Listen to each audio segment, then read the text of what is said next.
마라나타. 묵상하다가 우리가 예수님 앞에 가장 사랑스럽고 이뻐 보일 때가 언젠가라는 생각을 해봤어요. 예수님이 우리 눈에서 보는 게 아니라 예수님의 입장에서 볼 때, 예수님 입장에서 얼마나 우리가 사랑스럽고 가장 이쁠 때가 언젠가 생각해 보니까 그냥 모든 거, 그러니까 우리가 정결하고 가장 순수해질 때 말이죠. 정결하고 순수하고 뭔가 이뻐질 그때가 언제냐면 우리 모든 걸 내려놓고 오직 예수님 앞에 모든 걸 맡겨드릴 때, 그때라는 그런 해답을 마음에서 심령에서 얻었습니다. 우리 앞뒤로 옆으로 인사하시면서 모든 거 내려놓고 오직 예수님 한 분으로 만족하는 우리 권사님 집사님 되시길 축복합니다.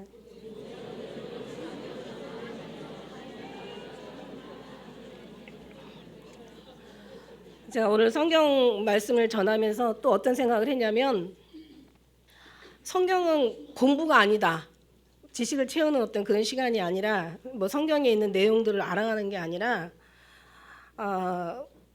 아브라함이나 뭐 모세나 다윗이나 뭐 야곱, 뭐 우리가 그런 말도 많이 하잖아요. 근데 그런 사람들의 삶을 본받는 것이라기보다는 그 사람들을 세우시고 일으키신 하나님을 우리가 알아가는 거야. 솔로몬의, 오늘 열왕기 폈지만 여기 솔로몬 얘기도 나오고 이제 그 후에 여로보암에 대한 얘기를 할 거예요. 여로보암에 대해서 얘기를 할 건데, 그 솔로몬의 지혜가 아니라 솔로몬에게 주셨던 하나님의 그 은혜, 그죠? 그러니까 이런 거를 우리가 오늘 깨달아야 돼. 어떤 말씀의 지식적인 공부를 머릿속에 채우는 게 아니라 오늘 성경 말씀을 통해 아버지의 마음을 알자는 거야. 예수님의 마음을 알자는 거야. 그래서 그런 모든 것들을 우리가 깨달아서 정말 우리가 이제 성경을 교훈으로 삼아 우리가 그렇게 살아드리자는 거죠. 그래서 오늘 그것을 우리가 깨닫고 알기에는 너무 귀한 말씀들이 우리가 이제 오늘 본문과 이제 이 말씀을 통해서 여러분의 마음이 정말 예수님을 알아가고 누리는 깨달아지는 그런 귀한 시간 될 줄 믿습니다. 그래요. 어제 언제 말씀드린 것처럼 천국은 우리가 이 땅에 살아있는 것은 이 땅에서 어떤 부와 명성이나 어떤 뭔가 잘 먹고 잘 살고 어떤 축복을 누리자는 게 아니에요. 그렇다면은 그런 인생을 초점으로 두고 산다면 반드시 후회를 하는데, 언제 후회를 하냐면 가장 크게 확실하게 후회할 그 시기는 죽음 앞에 아마 이르게 될 거예요. 그리고 이제 중간중간에도 깨달을 때마다 후회가 되겠지만은, 그러나 후회하지 않는, 모든 인생은 다 결국 후회를 다 하거든요. 우리가 뭐 그렇게 끝까지 살아보진 않았지만 뭐 보통 어떤 뭐 책을 보든지 그 나이 연세 드신 분들의 그 고백을 들어보면은 인생은 다 후회다.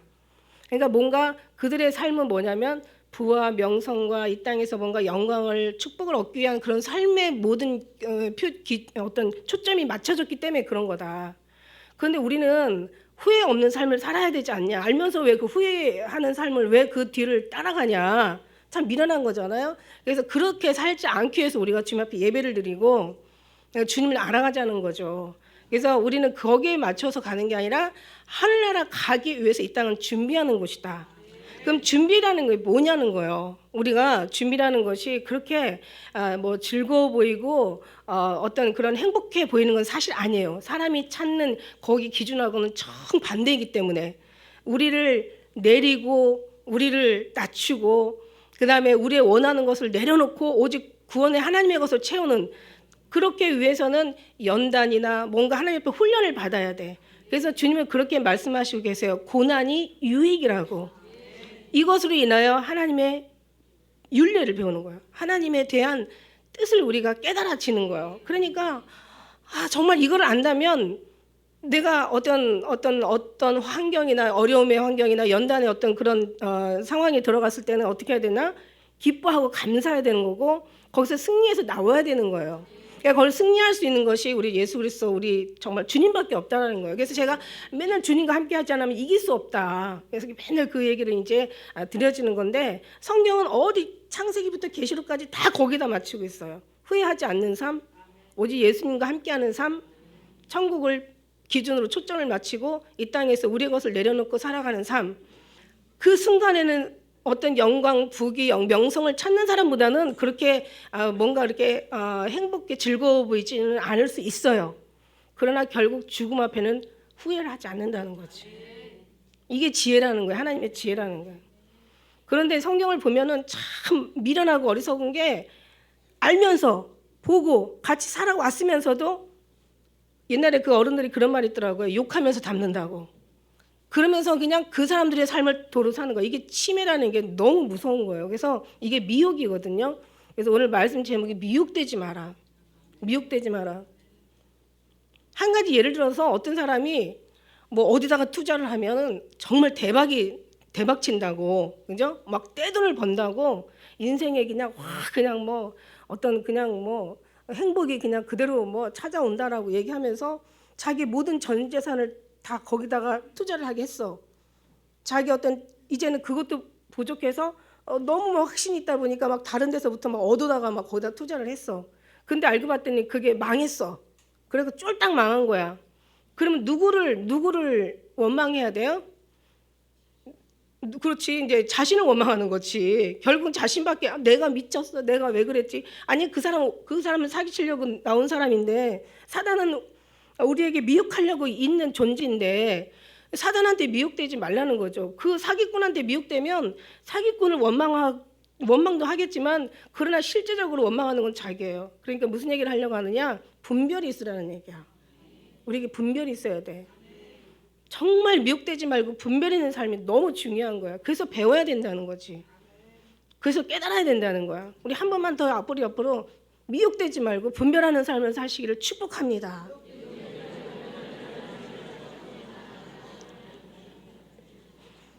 그래요. 그래서 오늘 성경을 깨달아 우리가 하는 게 뭐냐면 사실 제가 이제 그 늙은 선지자에 대해서 얘기하기 이전에 잠깐 열왕기에 이제 우리가 그 이제 여로보암에 대해서 좀 한번 좀 알아야 돼요. 여로보암.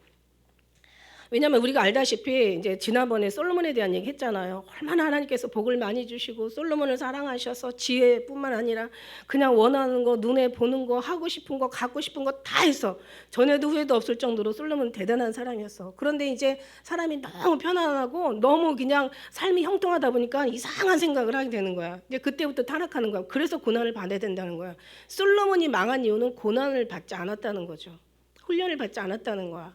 그러나 욥이나 요셉이나 다른 모세나 막 다른 다윗이나 그 사람들이 승리한 거는 고난이 심히 많았다는 거야. 엄청 많았다는 거야. 그러니까 여러분 고난 받는 거 정말 축복이라고 생각합니다.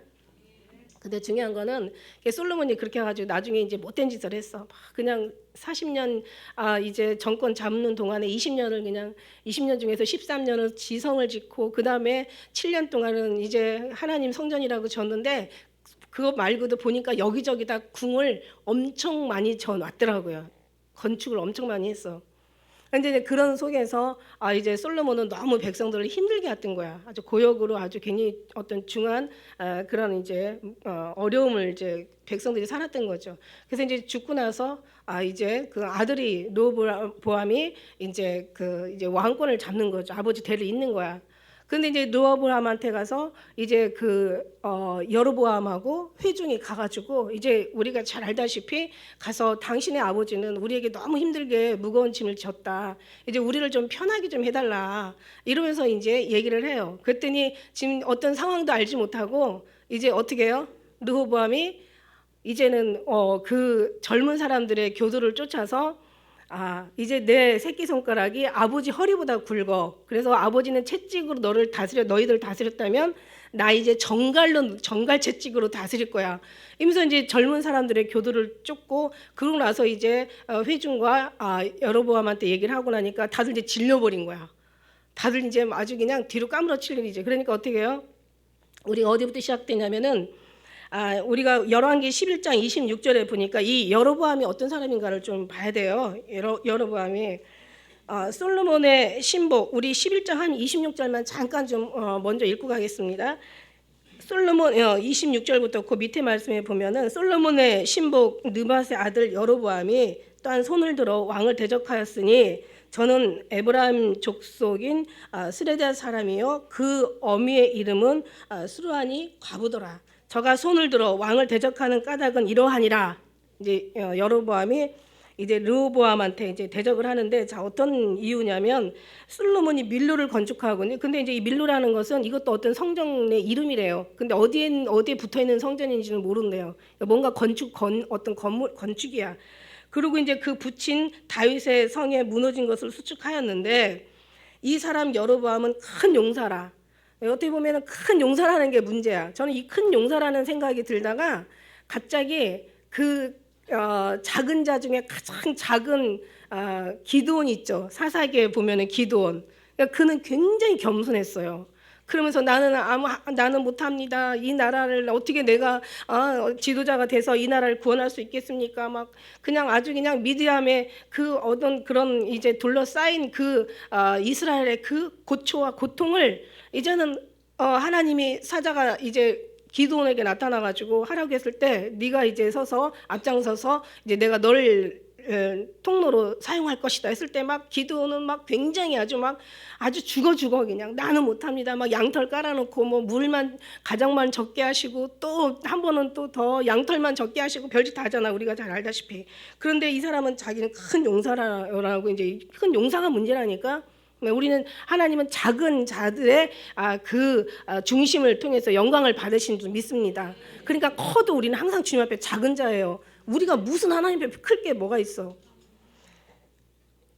그죠? 그래서 근데 중요한 건 이 소년이 너무 부지런했던 거야. 그래서 이제 요셉의 족속의 그 역사를 감독하는 일을 이제 여로보암한테 시켰던 거예요. 그 즈음에 여로보암이 예루살렘에서 나갈 때 실로 사람 선지자 아이야를 만난 거예요. 근데 아이야가 이제 자기 새 옷을 입었는데 옷을 찢어가지고 그 다음에 10조각을 이제 여로보암에게 준 거예요. 그러면서 뭐라고 했냐면, 그냥 그렇잖아도 이제 이제 하나님께서 약속했잖아요. 너희가 내 규례와 명령을 지키지 않고 내 계명을 지키지 않으면 하나님께서 이 나라를 정말 하나님께서 버려주시겠다고 분명히 얘기를 했는데도 불구하고 솔로몬이, 그러니까 이게 왕이 잘 돼야 돼. 왕이 하나님 앞에 바로 서야 되고, 선지자들이 바로 서야 되고, 지도자들이 바로 서야 돼. 그렇지 않으면 그 사람들이 막 타락에 들어가면 그게 하나의 전례가 되고, 이게 전통이 되고, 이게 문화가 돼 버리는 거예요. 그렇게 막 그냥 아주 망하는 짓을 하는 그런 삶이 사람들한테 본이 된다는 거야. 그러면 사람들이 그 짓을 따라가는데, 참 신기하게도 나쁜 짓은 금방 번져버려. 하지 말래도 해. 근데 하라는 짓은 안 해. 좋은 것은 이상하게 잘 안 번진다는 거죠. 그죠? 그래서 그런 걸 볼 때 우리는 정말 그 하나만 봐도 우리는 늘 조심스럽게 가야 된다는 것을 교훈 우리가 얻을 수가 있고요. 그래서 이제 아이야가 그 새 의복을 가지고 이걸 10조각으로 나눠서 이제 여로보암한테 주는 거예요. 그러면서 하는 얘기가 11장 31절에 여로보암에게 이르되 너는 10조각을 취하라. 이스라엘 하나님 여호와의 말씀이 내가 이 나라를 솔로몬 손에서 찢어서 빼앗아서 10지파를 내게 주겠다라고 이제 그 예언을 받는 거예요. 하나님의 말씀은 빗나가지 않죠. 하나님 말씀은 정말 그 말씀대로 되어지는 거예요. 근데 그 32절에 보니까 오직 내 종 다윗을 위하여 이제 이스라엘 모든 지파 중에서 다 망하게는 안 하고 그 중에서 뺀 성 예루살렘을 위하여 한 지파를 솔로몬에게 주리라. 근데 한 지파가 아니라 사실 두 지파잖아. 12지파에서 왜 한 지파라고 얘기했냐면, 이게 이제 유다 지파하고 우리가 잘 알다시피 베냐민 지파예요. 우리가 알지만 사사기에서 왜 그 19장인가 보면은 그 베냐민 그 지파가 아주 완전히 초토화가 되는, 이제 베냐민 지파가 완전히 그냥 붕괴가 되는 일이 있었어요. 그죠? 그 레위 어떤 이인의 그 첩의 사건으로 말미암아, 그래서 아주 이 베냐민 지파에 아주 그냥 비류들이 와가지고 아주 그 여자를 너무너무 아주 잔인하고 끔찍하게 성폭행을 하고 죽게 하잖아. 그래서 이제 이 레위인 이제 그 여자를 12조각으로 쪼개서 각 지파 12지파에게 다 보내잖아요. 그래가지고 이제 그 12지파의 이제 대표들이 미스바에서 모여가지고 자 이걸 어떻게 할 것이냐 해가지고 그냥 베냐민하고, 그래서 그때 전쟁을 치르면서 베냐민이 아주 초토화가 됐어. 근데 거의 유다 지파에 근처에서 붙어 살았기 때문에 거의 사람들이 별로 없어. 그래서 그냥 한 지파라고 따지지만 사실은 두 지파예요. 유다 지파하고 베냐민 지파 한 지파, 그다음에 10지파를 쪼개서 여로보암에게 준 거야.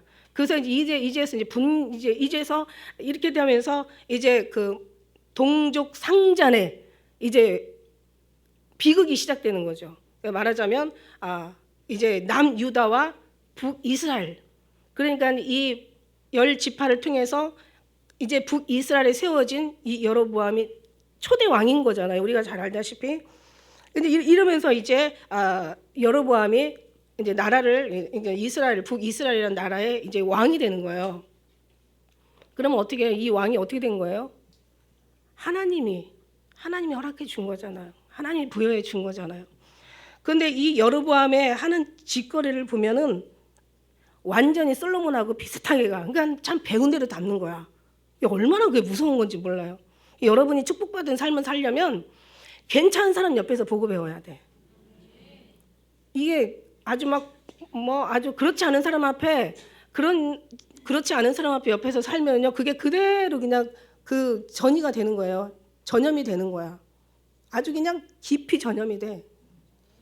그런데 신앙이 괜찮은 사람 옆에서 있으면, 그런데 이제 더 중요한 건 뭐냐면 예수님과 같이 살아야죠. 괜찮은 사람이 어디 있겠어요. 괜찮은 사람이 보니까 없더라고. 그 사람을 의지하지 말고 하나님을 의지하는 게 맞아요. 그리고 내가 괜찮은 사람 돼야 되는 거야. 내가 괜찮은 사람 돼야 되는 거야. 하나님을 제일 사랑하는 사람이 괜찮은 사람 되는 거예요. 근데 이제 여로보암이, 자 보세요. 우리가 한번 또, 그래서 우리 13장 우리가 읽었지만 그 들어가기 전에 여로보암이 어떤 짓거리를 하냐면은 12장이 한번 25절에 한번 볼까요? 25절에 여로보암이 에브라임 산지에 세겜을 건축하고 거기서 살며 또 거기서 나가서 분우엘에 또 건축하고, 이게 건축하고 이거 어디서 많이 본 거죠, 그죠? 건축 때문에 망한다니까. 자기 아방궁을 짓는 거야. 그러니까 이게 그래서 정말 하나님 앞에 늘 감사드려요. 제가 무슨 얘기 하려고 하는지 아실 것 같아. 그 마음에 스스로 이르기를, 자 어떻게 해요? 스스로 이르기를.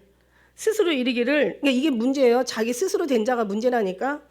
왜 스스로는 없어요? 우리는 온전히 정말 하나님의 것이야. 예수님이 너는 내 것이라, 너는 내 아들이라, 너는 내 것이라 얘기하잖아. 그러니까 스스로 이르기를, 자 나라가 이제 다윗의 집으로 돌아가리라. 무슨 얘기냐면 예루살렘에 적어도 이스라엘 사람들은 3번씩은 예루살렘의 성전에 가서 하나님의 절기를 지켜야 되는 거야. 적어도 기본 3번은 가야 되는 거죠. 그리고 이제 가다 보니까, 자 보세요. 이제 북이스라엘의 원래 지도는 단에서 이제 베델까지. 그러니까 이제 베델은 또 어디냐면은 아주 예루살렘하고 괜히 근접해 있어요. 그러니까 남유다는 예루살렘을 중심으로 밑에 있었고,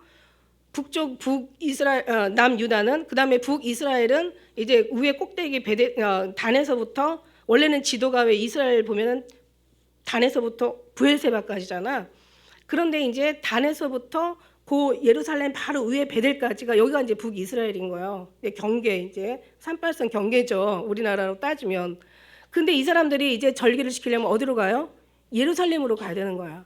그러니까 이 사람이 가만히 생각하고 보니까, 자 스스로 이르기를, 이러다가 다 이것들이 다윗의 집으로 돌아가게 생겼어. 그래서 만일 이 백성이, 27절에 딱 읽겠습니다. 이 백성이 예루살렘에 있는 여호와의 전에 제사를 드리고자 하여 올라가면 이 백성의 마음이 유다 왕된 그 주 르호보암에게 돌아가서 나를 죽이고, 혼자 생각하는 거야. 유다 왕 르호보암에게로 돌아가리로다 하고. 그러니까 무슨 얘기냐면 이게 하나님을 다 안 믿는 거죠. 왜냐하면 분명히 열나를 쪼개서 주기로 했으면 하나님 앞에 감사를 드리고 모든 걸 하나님 앞에 맡기고 주기로 했으면 하나님께서 안 주겠냐고요. 하나님의 언약을 믿고 하나님이 하시는 것을 믿고 그 다음에 하나님께 맡기고 우리는 하나님만 섬기면 되는 거야. 그러면 얼마나 하나님께서 여로보암을 형통하게 하고 얼마나 여로보암을 이쁘게 하고 얼마나 정말 하는 모든 행사에 복을 주셨겠냐고요. 그러니까 맡기지 않은 거예요. 이 상황에 들어가면 자기 정권을 지키고 자기 왕권을 지키려고 하니까 뭔가 자기 부공명 권세를 이거를 놓치지 않으려고 하니까 인간의 생각이 들어간 거야. 인간의 생각은 결코 망하는 거다. 아무리 합당하고 맞는 생각 같지만 인간의 생각은 결코 멸망의 생각이다. 우리 사람은요, 하나님을 떠나면요 망하는 생각을 하게 돼 있어요. 이거는요 정말 아무리 지혜를 짜가지고 연구하고 또 생각해도 하나님을 떠나서 생각하는 거는 망할 생각이야. 지혜를 더하면 더 빨리 망하는 거고 더 속히 망하는 거야. 더 크게 망하는 거고. 그러니까 이런 생각을 우리가 버려야 되는데 우리는 그래서 가장 이걸 보다가 가장 순수하고 우리가 정결하고 사랑스러울 때가 언젠가 하나님 앞에 우리를 내어놓고 맡기고 의지하고 주님을 믿음 안에서 그냥 바라는 게 가장 늦어도 이게 빠르다는 말이야. 자기 혼자 머리 써가지고 별짓 다 하면 이건 망하는 거야고요. 이름만 예수님 믿는다 그러고 삶이 어떤 주님의 기뻐하는 삶을 안 산다면 결국 행위를 부인하는 거라고요. 이걸 보면서 야 진짜 이럴 수가 있나 싶은 생각이 들어가죠. 그래가지고 이제 28절에 보니까 이에 계획을 세워. 그래가지고 단에다가 하나, 베델에다가 하나, 금송아지를 갖다 두는 거예요. 여러분 어디서 많이 들었죠. 그러니까 이게 오래전에 그 아론의 모세가 출애굽해가지고 중간에 시내산에 올라가서 거기서 돌판을 하나님 앞에 정말 귀한 돌판을 봤는데 밑에서는 지금 금송아지 만들어가지고 그러니까 이게요 미혹의 영은 뿌리가 깊고 정말 단단하고 이 영향을 미치는 영향은 엄청나게 지대하다는 것을 느껴요. 무슨 얘기냐면 지금 사단이 주인이잖아요. 이 나라가 이 세상이 사단이 임금이잖아요. 공중 권세가 이 세상을 장악하고 있잖아. 그래서 예수님이 그 공중 권세를 뚫고 이 땅에 오신 거 아니에요. 그래서 우리를 붙잡고 공중 권세를 뚫고 하늘로 올라가는 거 아닙니까? 그러니까 어떻게 해요? 정말 주님밖에 승리할 자가 없다는 거죠. 이미 예수님은 다 승리하셨다고 그랬잖아. 다 이루었다. 내가 세상 끝날까지 너와 함께 했을 거 다 이루었다라고 얘기하시잖아. 그러니까 이게 아주 기가 막힌 거예요. 이거는 약이 없어. 예수님밖에 약이 없어. 미혹의 영은 그래서 이단이나 저 신천지 같은 데 빠지는 사람들 저 이상한 무슨 몰몬경이나 여호와 증인 빠지는 사람들 보면 거기 사람들이 무식하고 가난하고 못 사는 사람들이 아니에요. 못 배운 사람들이 아니야. 아주 더 오히려 똑똑하고 괜찮은 사람들 심지어는 신학 박사들까지도 신천지에 엄청 많이 가 있잖아요.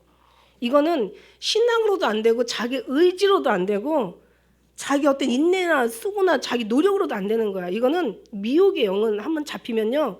이건 진리의 영 아니면 해답이 없다라고 저는 말씀해요. 진리의 영이에요. 근데 마지막 때 이제 모든 것이 다 이제 그렇게 멸망의 길로 갈 때 우리는 예수님을 정말 보통 그냥 붙잡는 정도가 아니라 아주 목숨을 다해 붙잡지 않으면 우리도 이 승리한다는 보장을 할 수가 없다라는 거예요. 그래서 맨날 예수님 얘기만 해도 우리가 알아들어야죠, 그죠? 그래서 이 두 송아지를 갖다가 이제 예루살렘에 올라가는 걸 막기 위해서 이제 이것을 베델에 하나 두고 29절에 단에다가 하나 두는 거야. 이제 그리고 이제 죄악은 이제 이때부터 이제 신앙 종교 타락은 이제 막 그냥 아주 가속도로 막 붙어서 가는 거죠. 그리고 저가 산당을 짓는 게 아니라 허물어야 되잖아. 산당은 허물어야 되잖아. 근데 산당을 오히려 짓고 레위 자손이 보통 이제 제사장의 그 반열이전 레위인이 제사장이 돼야 되는 게 맞는 거잖아요. 하나님의 명령에 의하면. 그런데 보통 사람을 세워 그냥 지 마음에 드는 사람을 세워. 그리고 이제 절기를 어떻게 정하냐면은 자 보세요. 32절에 보니까 이 절기를 정하는데 이제 33절에 같은 얘기가 같이 나오는데 자기 마음대로 유다의 절기에다가 비슷하게 절기의 날짜를 둬가지고 그 절기를 만들어가지고 그리고 절기를 이제 자기 마음대로 정해가지고 세워. 그리고 뭐냐면 또 더 무서운 게 뭐냐면 원래 분향의 제사는 제사장만이 할 수 있는 거야. 그런데 이제는 심지어 이제 그러다 못해 자기가 이제 제단에 올라가가지고 베델에 쌓은 단에 올라가서 이제 여로보암이 분향을 하고 있는 거예요. 지금 이렇게 되면 어떻게 된다? 끝난 거지. 끝난 거야. 그러니까 베델에는 옳은 사람이 없었던 거죠. 다 타락하니까 이미 이게 지금 여로보암이 정권을 잡고 지금 어제 오늘 얘기가 아니에요. 이미 많이 깊이 뭔가 세월이 이제 흘러간 이제 그 시점을 얘기하는 거죠. 그러니까 그 세월 동안 다 망하게 하는데 이제 앞잡이 노릇을 한 거예요. 송아지에게 제사를 드리잖아요. 32절에 그죠? 누가 막 돼지머리에다가 막 못 놓고 빌듯이 비슷한 꼴이 얼마나 한번 상상을 해보세요. 기가 막히죠. 하나님 나타나서 그러잖아. 네가 어떻게 이 나라를 얻었냐? 네가 어떻게 이 이스라엘의 왕이 됐냐? 한번 생각해 보라고 하잖아요. 내가 이 열 나라를 찢어서 너한테 줬는데 어떻게 네가 나한테 이럴 수가 있냐? 네가 오히려 하나님 앞에 더 모든 걸 바쳐도 부족할 건데 이게 하루아침에 망하는 게 아니에요. 처음에는 이렇게 안 했을 거라고.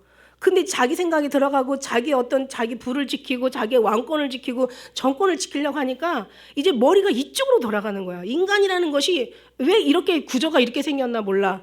우리요 그냥 다 흙이에요. 예수님의 호흡 없이는 다 흙일 뿐인 거야. 예수님이 생기를 넣어주셔서 우리가 살아가는 거야. 그러니까 우리는 누구를 위해 사는 거예요? 예수님이 생기를 넣어주신 것은 주의 영광을 위해서. 그래서 예수님 우리가 요한복음 보지만은 네가 기도하는 것도 아버지가 영광을 받도록 기도하고 그럼 결국 삶도 영광을 드리는 삶을 살라는 거야. 그러니까 우리는 이 땅에서 준비하고 가는 거지. 그게 후회 없는 삶이야. 누가 볼 때는 미련해 볼 수 있어. 아니 지금 세상이 어느 때인데 지들이 저거 마지막 때 저 늙어가지고 어떻게 살라고 저것들 어떻게 하려고 맨날 저거 뭐 예수만 믿고 뭐 교회만 가고 뭐 예배만 드리고 기도만 하면 다냐? 다야. 제가 해보니까 다더라고. 그러니까 세상 사람들이 부지런하게 그러니까 봐요. 요즘들은요 하나님께서 뭐 세상을 위해서 열심히 살지만 복은 안 주셔. 보면 뭐 그냥 옛날에는 정말 아버지 한 사람만 열심히 벌고 엄마는 그냥 가정 애들 돌보고 살림만 잘하면 그냥 얼마든지 먹고 살았어. 지금은 그냥 엄마도 벌고 애들도 벌고 아빠도 벌고 해도 이게 먹고 살기가 어려워. 왜 그럴까? 이거 한 가지만 봐도 우리가 하나님 앞에 충성하지 않은 것이 얼마나 이게 마지막 때 그죠? 하나님이 너네 그래? 어디 한번 해봐. 열심히 한번 해. 그러니까 시간들이 없는 거야. 근데 그럴수록 우리가 정말 우리 어떤 인간의 어떤 뭔가 삶을 지키기 위해 사는 게 아니라 그럴수록 하나님을 지키기 위한 신앙을 지키기 위한 삶이 된다면 하나님께서 안 해주시겠냐고요. 그때가 조금 힘들어 보이고 어려워 보이고 여러 가지 조금 부족해 보이고 좀 불편해 보여도 그러나 절대로 후회하는 삶을 살지 않는다는 게 이게 성경이란 말이에요. 저는 이거를 여러분에게 강조하고 싶은 거야. 여로보암이 이런 사람이었어? 르호보암이 이런 사람이었어? 뭐 솔로몬이 이랬어? 이거를 얘기하자는 얘기가 아니라 정말 주님 앞에 의지하는 삶이 어떤 삶의 결과고 이게 성경 속의 성경 아닙니까? 성경만 보고 끝나는 것이 아무 유익이 없는 거예요. 그러고 나서 이제는 자기가 단에 올라가서 이제는 하다 별짓을 다 하는 거야. 그때 이제 하나님이 보다 못해서 하나님이 이제 13장 보니까 하나님의 사람이 여호와의 말씀을 인하여 유다에서부터 베델에 이르니 마침 여로보암의 단 곁에 서서 분향하는 자라. 이제 어디냐면 이제 유다에서 베델에 한 선지자가 와요. 그래서 여로보암의 단 곁에 서서 이제 분향하는 거를 이제 보고 있는 거예요. 그러면서 하나님의 사람이 단을 향하여 이제 말씀을 선포하는 거예요. 여호와의 말씀으로 외쳐. 이제 내가 너에게 말하는데 이제 너에게 여로보암 너에게 말하는데 외쳐. 이 제단아 여호와께서 말씀하시기를 다윗의 집에 요시야라 이름하는 아들을 낳으리니 저가 내 위에 분향하는 산당 제사장을 내 위에 제사할 것이요. 네 제사하는 것을 이제 이게 죽음의 제사인 거죠. 죽어서 제사하게 될 것이요. 또 사람의 뼈를 내 위에 사르리라 하셨느니라 하고 그러면서 이제 그날에 가서 예조를 예언을 하는 거예요. 가로되 이는 여호와의 말씀이다. 이 말씀하신 이 예언이다. 그러고 나니까 단이 이 사람 말대로 갈라지며 그 애는 죄가 막 다 쏟아지는 거예요. 그러고 나니까 이제 이 여로보암이 이제 열을 받은 거죠. 감히 내가 누군데, 내가 이 이스라엘 왕이고 내가 지금 하는데 누가 나한테 건방지게 이래라 저래라. 그러고 나서 이제 왕이 하나님의 사람 베델에 있는 단을 향하여 외쳐 말할 때 단에서 손을 펴면서 저자를 잡으라 이런 거죠. 저를 잡으라. 이제 이 왕이 유다에서 온 선지자를 예언하는 선지자에게 이제는 저자를 잡아라고 손을 이제 올렸을 때 이제 저를 향하여 손을 편 손이 다시 거두지 못하고 이제 이 문둥이가 된 거죠. 다시 거두지 못하는 문둥이가 된 거예요. 그러니까 이제 하나님의 사람의 여호와의 말씀으로 보인 예조대로 단이 갈라지면서 단에서 이제 쏟아지는 거야. 그러니까 왕이 하나님의 사람 유다에서 온 선지자에게 말하여 가로되 청컨대 너는 나를 위하여 내 하나님 여호와께 그러니까 지 하나님은 아닌 거야. 내 하나님 여호와께 은혜를 구하여 내 이 손으로 다시 성하게 기도 좀 해달라고 이제 부탁을 하는 거예요. 막 손이 그냥 금방 그냥 완전히 팍 다 썩어버린 거야. 그러니까 어떻게 움직일 수 없는 그냥 그 손이 된 거예요. 유다 선지자에게 손을 펴서 저자를 잡으라고 손을 내밀은 그 손을 하나님께서 그 자리에서 그냥 완전히 그냥 다 썩어서 완전히 문둥이가 되게 한 거죠. 그러니까 이제 이거 엄청 큰일 났잖아. 그러니까 이제 하나님의 사람아, 하나님 사람에게 이제 내 하나님에게 좀 기도해서 내 손을 좀 성하게 해달라 하고 기도하라 했더니 하나님의 사람이 그러면 어떻게 돼야 돼? 그러면은 기도를 해줘야 돼, 말아야 돼? 나 같으면 안 해줄 것 같아. 이것 여기서도 하나님의 마음을 또 우리가 볼 수가 있는 거예요. 그러니까 여호와의 이제 그 하나님 사람에게 이르되 기도하라 하니까 사람이 여호와께 은혜를 구하니 왕의 손이 다시 성하여 전과 같이 되니라. 왜냐하면 하나님은요 누구에게나 기회는 주시더라고. 근데 정말 몇 번의 기회는 주세요. 몇 번의 기회는 주시는데 그 기회가 항상 있지는 않아. 그래도 여기 이제 이 사람한테는 이 여로보암한테 기회를 주시는 거야. 그래서 왕이 하나님의 사람에게 이르되 나 함께 이제 집에 가서 이제는 막 완전히 딱 엎드러진 거예요. 딱 엎드러진 거야. 그러니까 이제 나한테 좀 우리 집에 가자. 그래서 내가 좀 너한테 좀 예물을 좀 드리. 내가 그 받은 바 은혜 감사한 예물을 좀. 이 모든 게 이걸로 생각하는 거야. 이 인간들은 아주 이게 문제야. 이게 아주 망할 아주 멸망의 어떤 그런 생각들이야. 그죠? 그냥 가서 내가 예물을 드리고 뭐 너를 좀 어떻게 뭔가 이제 그 사람을 미혹하려고 하는 거죠. 그러는데 이제 이 사람이 얘기를 하잖아요.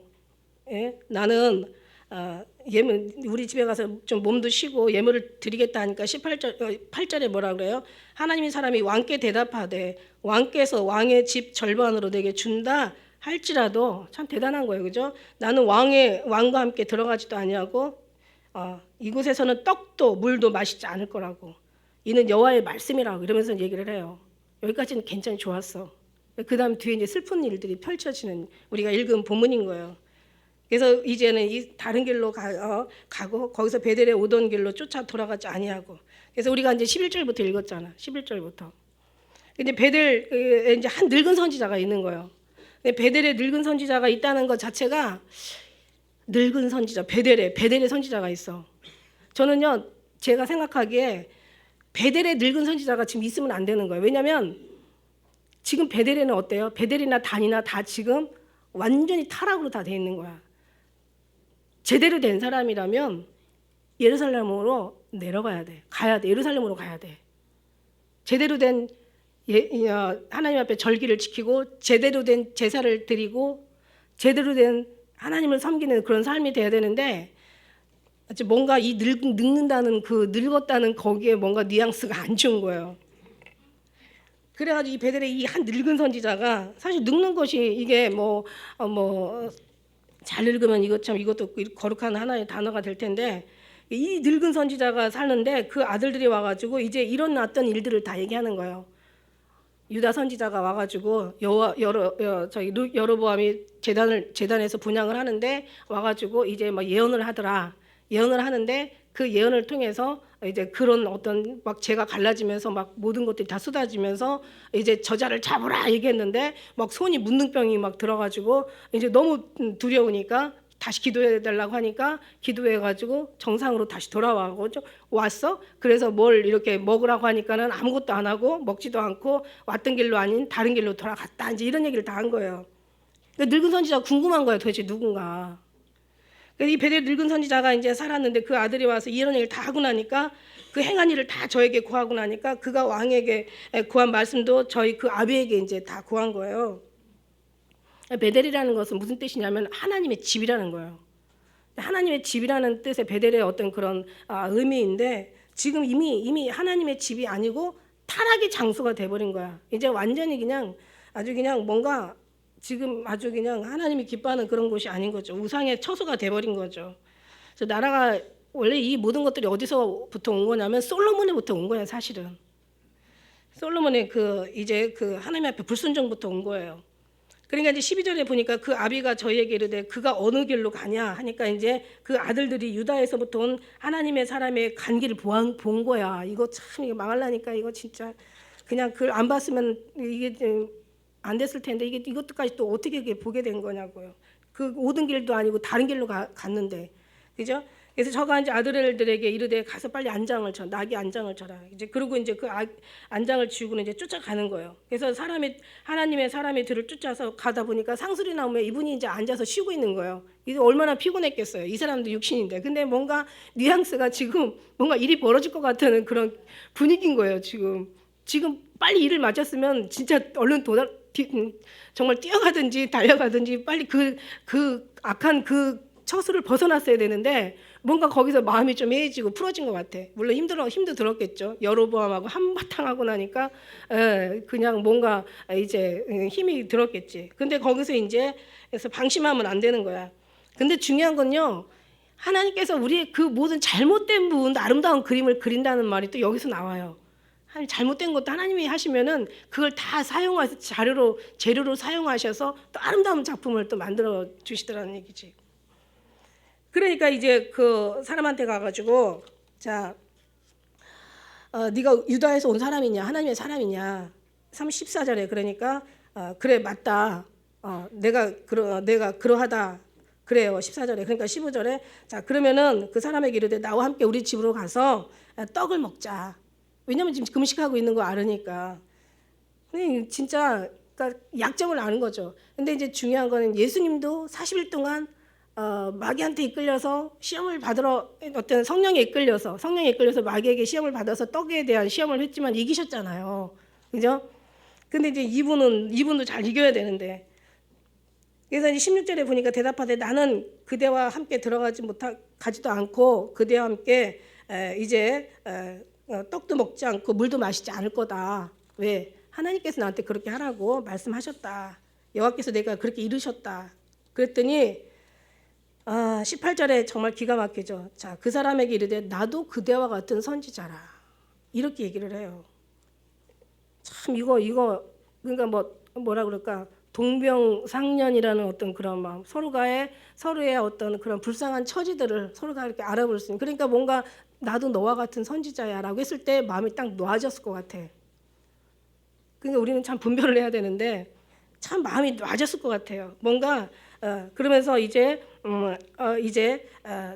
나는 여호와한테 지금 내가 말씀을 받았는데 너를 내 집으로 데리고 가서 그에게 떡을 먹이고 물을 마시오라 하였느니라 하니 그 사람이 속임이라.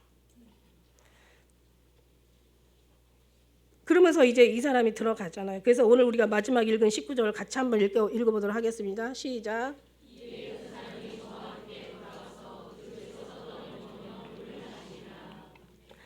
아유, 막 그냥 마음이 너무 애가 타죠, 그죠? 그래서 이제 그리고 이제 우리 오늘 13장 다 해야 되는데, 근데 이제 20절에 우리가 이제 안 읽은데 또 한번 읽어볼게요. 그래서 저희가 이제 상에 앉았을 때에 너무 신기한 거예요. 그러면 하나님의 예언의 말씀을 지금 이 유다 선지자에게 줘야 되잖아. 근데 베델 선지자에게 이 예언이 가는 거예요. 그러면서 자 상하의 앞에 앉아 있는 여호와의 말씀이 그 사람을 데리러 온 선지자 누구예요? 이 베델 선지자한테 저가 유다에서부터 온 하나님의 사람을 향하여 외쳐 가로되 여호와의 말씀에 내가 여호와의 말씀을 어기고 내 하나님 여호와가 내게 명한 명령을 지키지 아니하고 돌아와서 여호와가 너더러 떡도 먹지 말고 물도 마시지 말라 한 그곳에서 떡을 먹고 물을 마셨으니 내 시체가 그 열주의 묘실에 들어가지 못하리라 하였느니라 하니라. 자, 그럼 어떻게 되겠어요? 그래서 이제 그 사람이 다 먹었잖아요. 지금 먹지 말라고 했는데 네가 먹었다 이거잖아. 마신 후에 이제 그 사람이 가는 거예요. 그 사람이 가더니 24절에 사자가 길에서 저를 만나 죽임에 그 시체가 길에 버림받으니 나귀는 그 곁에 섰고 사자도 그 시체 곁에 섰더라. 자, 보세요. 사자가 와서 물었으면 먹든지, 그죠? 아니면 나귀까지 잡아먹든지 뭔가 했어야 되는데 나귀는 멀쩡하고 사람도 먹지 않고 그냥 찢어만 놓은 거예요. 이게 좀 뭔가 이상하지 않아요? 이건 완전히 하나님이 아니면 이런 현상이 벌어질 수 없다는 완전 증거잖아요, 그죠? 하나님이 하신 거예요. 지나가는 사람들이 이제 그 사실을 알고 그 사자가 와가지고 그 시체 곁에 선 사자를 보고 늙은 선지자한테 가서 이제 이걸 말하는 거예요. 이때 다 하나님의 정말 무슨 섭리야. 그 사람 길에서 데리고 돌아간 선지자 듣고 말하되 자 여호와의 말씀이 어긴 하나님의 사람이 이로다. 여호와께서 그에게 하신 말씀과 같이 여호와께서 그를 사자에게 붙이심에 사자가 그를 찢어 죽였도다 하고 이제 빨리 안장을 또 다시 나귀 안장을 지우라. 나 빨리 이제 가야 되는 거죠. 그래서 이제 가서 보니까 이제 시체는 다 길에 버려져 가지고 완전히 그냥 찢어진 상태고 있고 그 다음에 이제 늙은 선지자가 그 하나님의 사람의 시체를 이제 그 떠들어서 나귀에 실어 가지고 들어가지고 나귀에 실어 가지고 돌아와서 자기 성읍으로 들어가 슬피 울며 장사를 하는 거죠. 그러면서 뭐라고 얘기했냐면 이 시체를 자기 묘실에 두고 그를 위하여 슬피 울면서 오라 오라 나의 형제여. 이게 진심일까요? 아니면 이게 가식일까요? 아니야, 여기는 진심인 것 같아요. 왜냐하면 자기 묘실에다가 두고 그다음에 뒤에 말을 읽어보면은 그 뼈에다 내 뼈를 같이 묻어달라고 얘기하면은 이건 합장을 해달라는 건데 이건 이스라엘은 부부만이 합장할 수 있는 그런 이제 문화가 있거든요. 그런데 이제 뒤에 가서 보면은 그 뼈를 31절에 보니까 장사하고 내 뼈를 그의 뼈에 곁에 묻어달라는 그런 유언도 해요. 이 늙은 선지자가 이제 알고 나니까 이제 진짜 여기서는 가짜가 되면 안 되는 게 뭐냐면 이 사람이 죽은 이유예요. 죽은 이유가 누군가를 살리기 위해서, 그죠? 누군가를 깨닫게 하기 위해서. 어쩌면 정말 이 사람이 이 유다 선지자가 그냥 속임을 당한 게 아니라 속아 준 걸 수도 있겠다라는 생각이 들어가죠.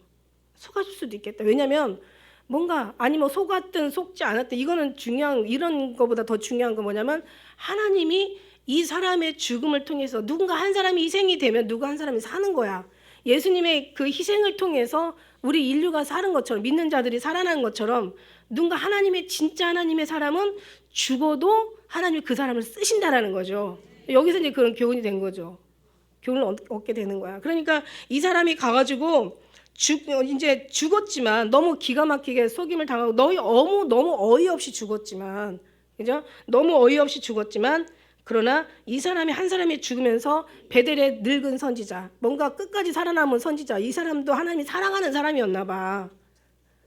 어떤 환경을 이기지 못하고 막 거기 타락에 같이 빠져가지고 그냥 여로보암하고 같이 그냥 그 타락에 막 금송아지에게 절하고 막 그러면서 하나님의 마음을 아프겠지만 결국 이것도 하나님의 이제 그 늙은 선지자를 살리기 위한 하나님의 어떤 그런 섭리였을 수도 있어요. 세상의 모든 것들은 다 하나님이 계획한 대로 섭리하신 대로 간다고 얘기했잖아요. 그러니까 이제 이 사람이 결국은 이제 그 회개를 하는 거죠. 오라 나의 형제요. 내가 지금 무슨 짓을 한 거야? 막 슬피 울며 장사한 거죠. 슬피 아주 그냥 탄식을 하면서 자기 어떤 죄악을 누이치는 거야. 지나가는 사람들이 다 필름처럼 주마등처럼 필름같이 지나갔을 것 같아. 자기가 어떤 잘못된, 왜냐하면 정말 지금 회개하면서 하나님의 그 성령이 임하잖아요, 그죠? 하나님의 영이 임하니까 막 그냥 뭔가 내가 지금까지 무슨 짓을 한 거야? 내가 지금까지 어떤 짓을 한 거야? 도대체 하나님 앞에 얼마나 패역한 내가 행동을 정말 내가 한 거야? 그러면서 막 자기 자신을 막 후회하는 삶을 산 거죠, 그동안. 그러니까 이제는 다시 돌아와 회개하는 삶을 산 거야. 그러니까 선지자를 만나면서, 제대로 된 선지자를 만나면서 눈이 떠지는 거지. 그러고 나니까 막 정말 너무너무 자기가 못할 짓을 한 거야. 너무 마음이 괴롭고 슬픈 거예요.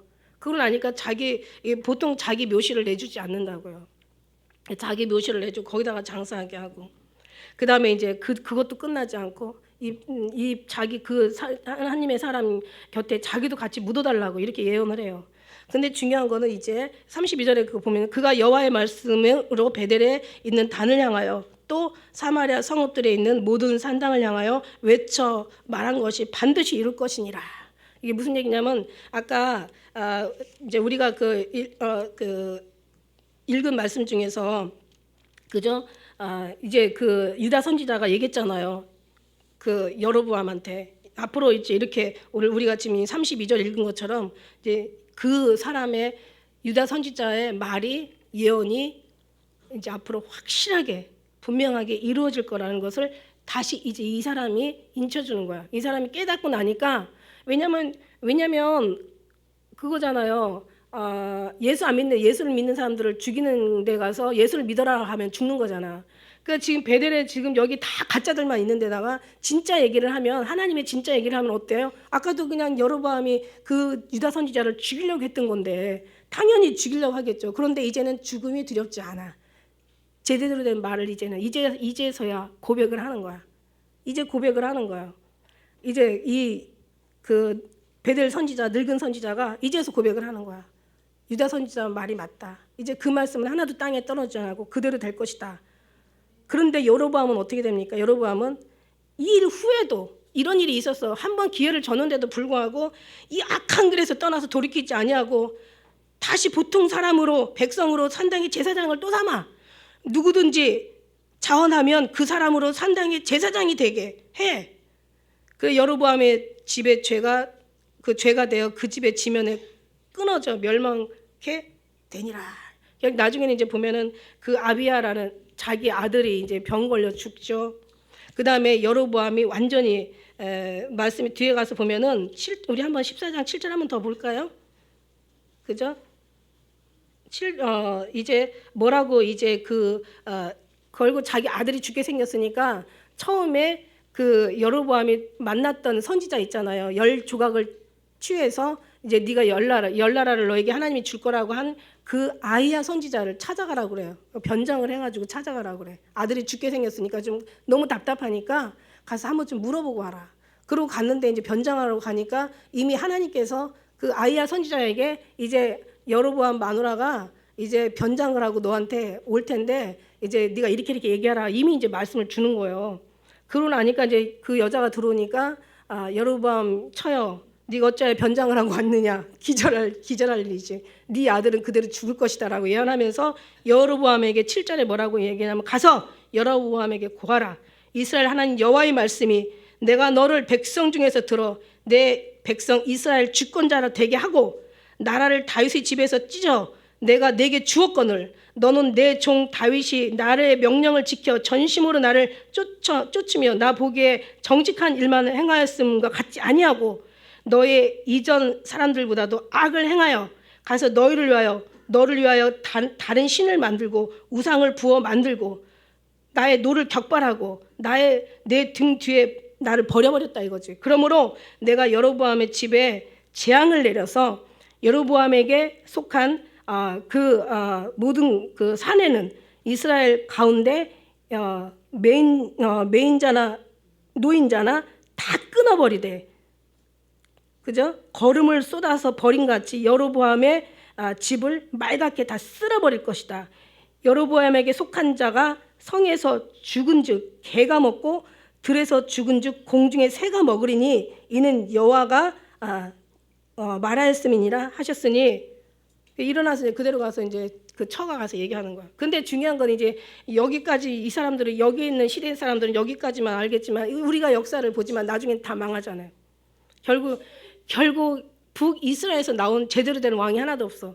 근데 이제 이게 요시야라는 얘기를 하잖아요. 그 유다 그 선지자가 이제 요시야 시대가 되면 너희들의 모든 것들을 다 죽여서 다 태워버릴 것이고 너희 뼈까지 다 빻아서 불살라버린다고 예언했잖아요. 그리고 이제 베델 선지자는 이제 앞으로 이것이 다 그 예언대로 이루어질 거라고 얘기했는데 그 요시야만이 이스라엘 왕 중에서 제대로 된 왕인데 이게 이제 요시야의 종교 개혁이 한번 일어나죠. 근데 이게 언제 얘기를 하냐면 300년 후를 얘기하는 거예요. 그러니까 300년 동안 이 나라는 정말 하나님 앞에 하나도 정말 하나님 앞에 마음에 드는 사람이 없던 거야. 자, 무슨 얘기냐면 한 사람이 망하니까 잘 모든 게 뿌리가 그렇게 길고 그러게 정말 그래서 이렇게 못된 거는 이렇게 세상에 아주 시대를 두고 아주 그냥 끝도 없이 이렇게 못된 것들은 이렇게 번창하는구나. 그래서 하나님께서 생명으로 인도하는 좋고 협착하여 찾는 이가 정말 적다는 거구나.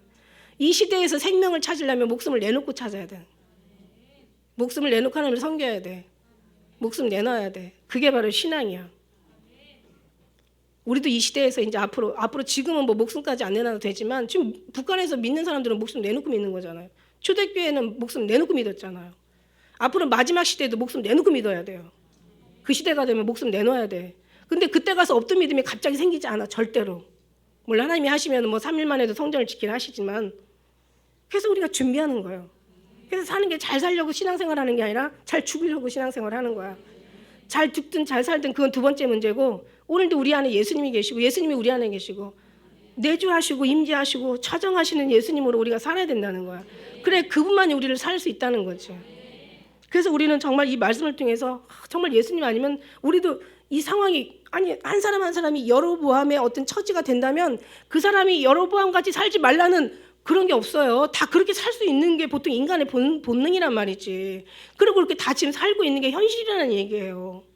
여기를 벗어나서 산다면 정말 주님 없으면 안 된다는 거예요. 미혹의 영은 진리의 영이 아니면 이길 수가 없다라는 걸 말씀해요.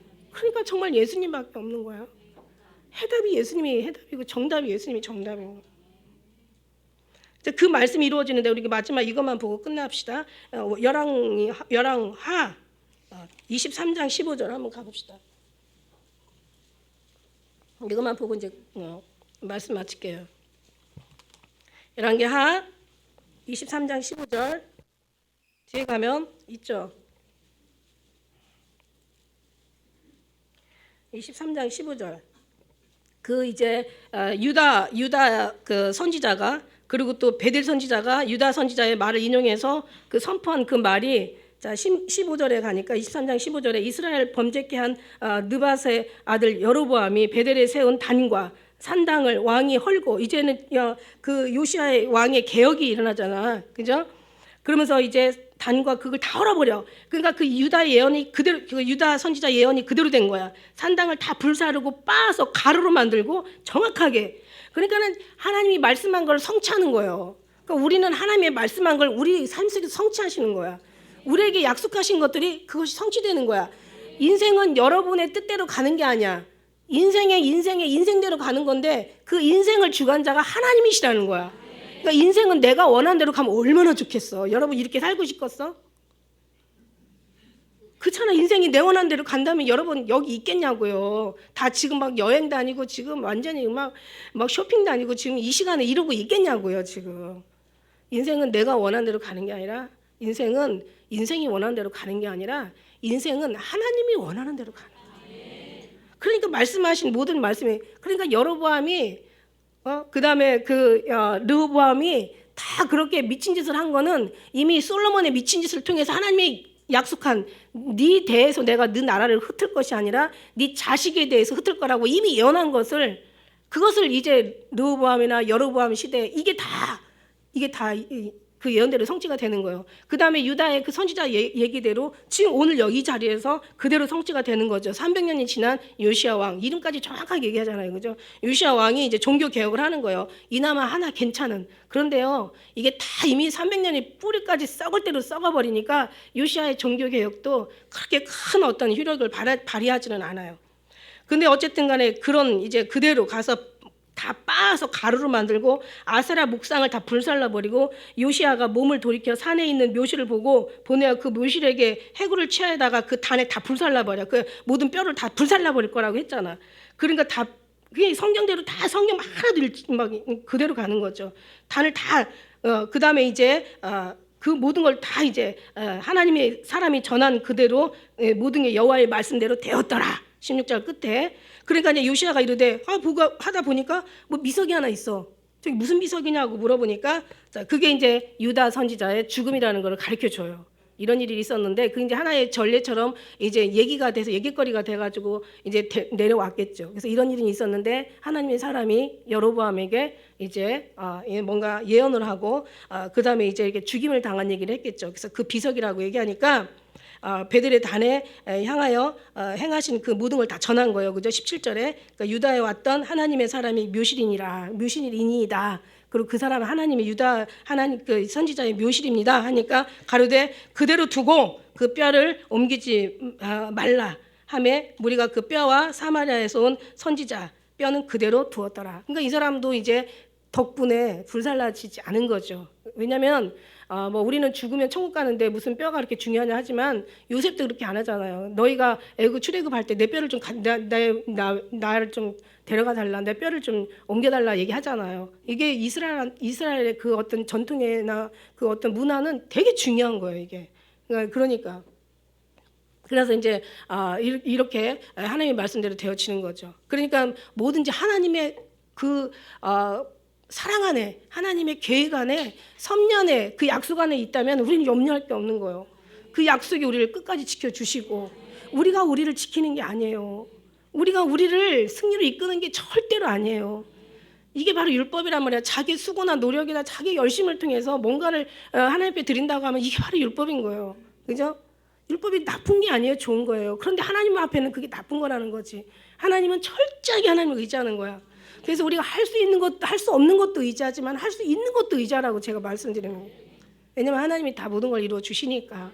그래서 가장 우리가 정결할 때가 언젠가, 순수하고 가장 사랑스러울 때가 언젠가라고 가만히 생각해 보니까 나를 그냥 하나님 앞에 내어드리고 하나님의 믿음으로 바라보면서 하나님의 때를 기다리는 거야. 그게 가장 아름다운 여러분의 믿음인 것입니다.